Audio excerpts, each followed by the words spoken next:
എടി ശാന്തേ, കയറെടുപ്പുകാർ വന്നായിരുന്നോ? ആ വന്നു. വിലയില്ല. ആ എല്ലാരും പറയുന്നുണ്ട്. പൈസ കുറവായ കാരണം ആരും കയറ് കൊടുക്കുന്നില്ലെന്നേ. ആ ഇതാരാടി ഓട്ടോയിലൊക്കെ വരുന്നേ? ആ ഞാൻ വിളിക്കാം. ഓക്കെ. ഇതെന്താ പതിവില്ലാതെ? അപ്പച്ചിയാണല്ലോ.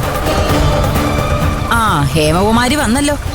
ഓ, വീട്ടിൽ നിന്ന് പിണങ്ങി വന്നതായിരിക്കും. ആ അത് തന്നെ. ഇതെന്താ നേതാക്കന്മാരെ പോലെ ഒരു മിന്നൽ സന്ദർശനം? എന്തു പറ്റി? അപ്പച്ചി, അപ്പച്ചി, അപ്പച്ചി.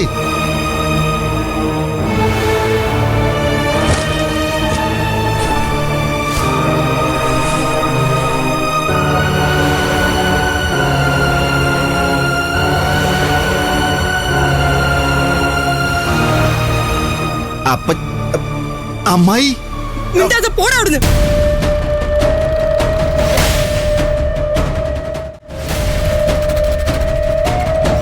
അമ്മായി, ഞാൻ അമ്മായി ഇറങ്ങി പോയി കഥ പടക്കടാ.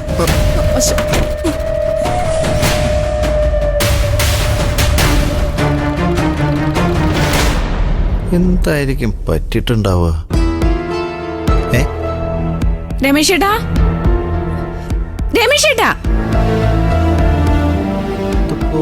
ദേ അമ്മ വന്നോ? ആ വന്നു. വന്ന പാടെ ഒറ്റ കിടപ്പാ, തലക്കടിയേറ്റ പോലെ. ആ തലക്കടിച്ചു. വാ പറഞ്ഞുതരാം, ഇങ്ങോട്ട് വാ. ആ ചേച്ചി എല്ലാം വന്നിട്ടുണ്ട്. ദേ ചുരിദാർ മെറ്റീരിയൽ ഉണ്ട്, സാരി വന്നിട്ടുണ്ട്, ദേ സ്കേർട്ട് വന്നിട്ടുണ്ട്, ലെഗിൻസ് വന്നിട്ടുണ്ടല്ലോ, എംബ്രോയിഡറി വെച്ച നൈറ്റ് വന്നു. എംബ്രോയിഡറി വെച്ച നൈറ്റ് ഒക്കെ എന്തിനാ ചേച്ചി? ഇതേ നല്ല സ്പെഷ്യൽ നൈറ്റ് ഞാൻ കൊണ്ടുവന്നിട്ടുണ്ട്. കൊള്ളാം ചേച്ചി.